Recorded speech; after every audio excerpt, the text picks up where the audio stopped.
बिस्मिल्लाहिर्रहमानिर्रहीम। अल्लाहुम्मा सल्ली अला मुहम्मद व अला आलि मुहम्मद व बारिक व सल्लिम अलैहि। Dear students of second year chemistry, in today's lecture we are going to start the oxy acids of phosphorus. There are two types, most popular and most common oxy acids of phosphorus are orthophosphoric acid H3PO4, phosphoric acid and phosphorus acid ये phosphorus acid है और ये phosphoric acid है। बड़े पहले phosphorus acid के ऊपर बात करते हैं, इसकी प्रिपरेशन। तो दो मेथड्स हैं आपकी किताब में बयान किए गए, एक फास्फोरस ट्राइऑक्साइड से और दूसरा जो है वो फास्फोरस ट्राइक्लोराइड से। तो फास्फोरस ट्राइऑक्साइड जो है उसको जब हम कोल्ड वाटर में डालते हैं तो उसके नतीजे में फास्फोरस एसिड बनता है। तो देखें, it is prepared by dissolving phosphorus trioxide in cold water and from the hydrolysis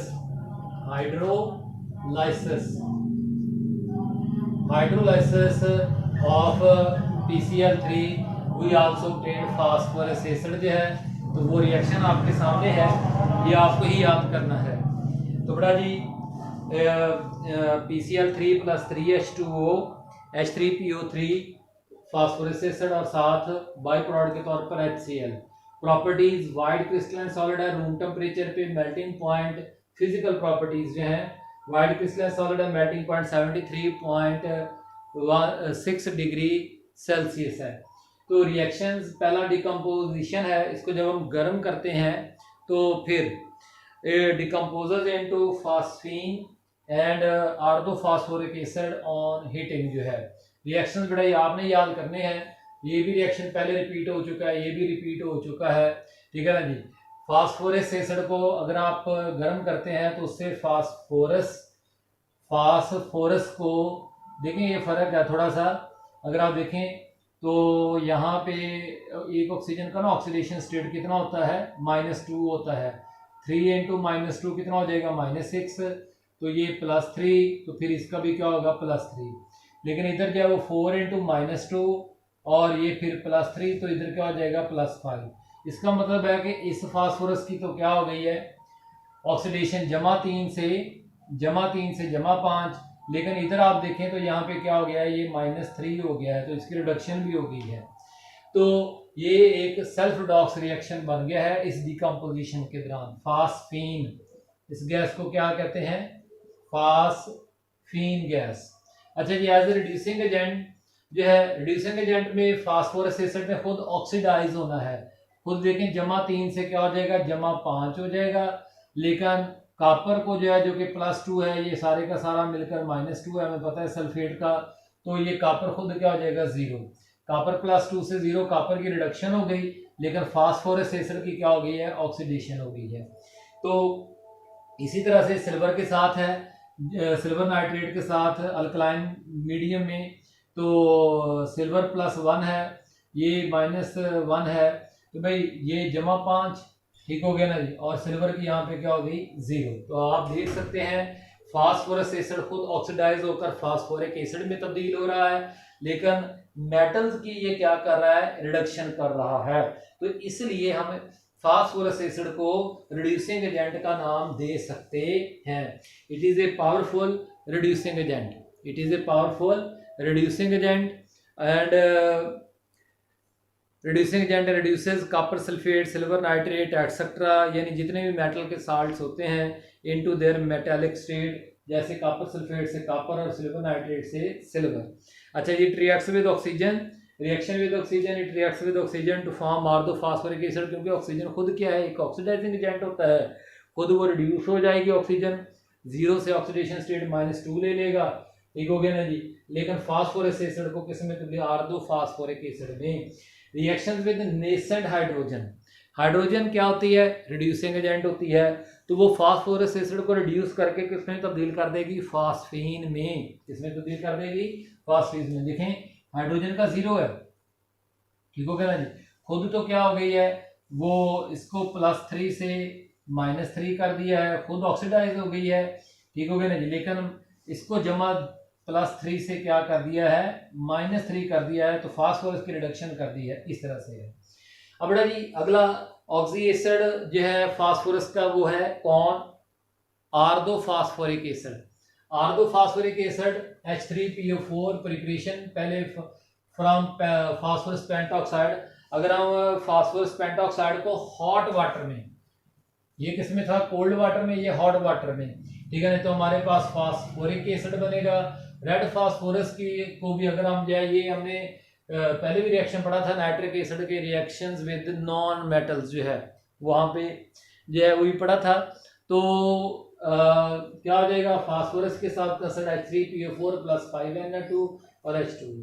इस तरह से बेटा जी फिर एक दफा फास्फोरस पेंटाक्लोराइड है, उसकी भी हाइड्रोलाइसिस से आप क्या हासिल कर सकते हैं, एक हो गया ना जी, फर्क है थोड़ा सा, वो PCl3 था, ये PCl5 है, तो उससे भी आपको फास्फोरिक एसिड जो है वो मिल जाएगा।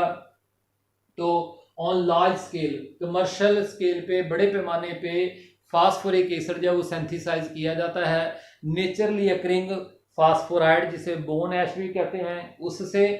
तो एंड सैंड, इन दोनों को मिक्स करके एक भट्टी में जो है वो जो है ना इलेक्ट्रिक फर्नेस में इनको क्या करना है, मिक्स कर देना है, गर्म करना है, तो क्या हो जाएगा, कैल्शियम फास्फेट जो है वो कैल्शियम सिलिकेट में, और साथ क्या बनेगा, फास्फोरस पेंटॉक्साइड।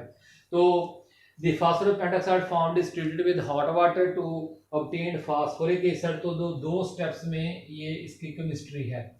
अच्छा जी, प्रॉपर्टीज, ये कलरलेस है, deliquescent, moist absorbing, crystalline solid है, melting point 41 degree Celsius, soluble in water. बेटा जी रिएक्शंस ऑफ फास्फोरिक एसिड जो है, reactions of phosphoric acid, ortho phosphoric acid के, तो फास्फोरिक एसिड में 3 हाइड्रोजन पाए जाते हैं। कितने पाए जाते हैं, 3, तो इसलिए इसको हम ट्राई बेसिक एसिड कहते हैं। ये 3 अल्कलीज को या 3 बेसिस को जो है वो साल्ट में तब्दील कर सकता है। देखें फास्फोरिक एसिड 1 हाइड्रोजन दे रहा है, सोडियम डाइहाइड्रोजन फास्फेट, ठीक हो गया ना जी, और फिर इस तरह सोडियम डाइहाइड्रोजन फास्फेट जो है वो फिर NaOH के साथ रिएक्ट करता है, तो उसके नतीजे में सोडियम मोनोहाइड्रोजन फास्फेट, सोडियम मोनोहाइड्रोजन फास्फेट फिर 1 हाइड्रोजन देता है, और खुद तो किस में, तो सोडियम फास्फेट में। तो अगर हम इन तीनों स्टेप्स को इकट्ठा कर लें तो एक फास्फोरिक एसिड, ठीक हो गया ना जी, 1 2 3 NaOH, ये देखा ना, ये इससे कैंसिल हो गया, ये इससे कैंसिल हो गया, ये पीछे क्या बच गया, Na3PO4 और 3 वाटर के मॉलिक्यूल। डिहाइड्रेशन, बेटा ये अगर हम आर्दो फास्फोरिक एसिड को जो है वो गर्म करते हैं तो वो डिफरेंट टेम्परेचर्स पे डिफरेंट प्रोडक्ट्स देता है वाटर को लॉस करते हुए। मसलन जो है अगर आप आर्दो फास्फोरिक एसिड को 240 डिग्री सेल्सियस तक गर्म करते हैं तो वो उस 1 वाटर का मॉलिक्यूल लॉस करेगा।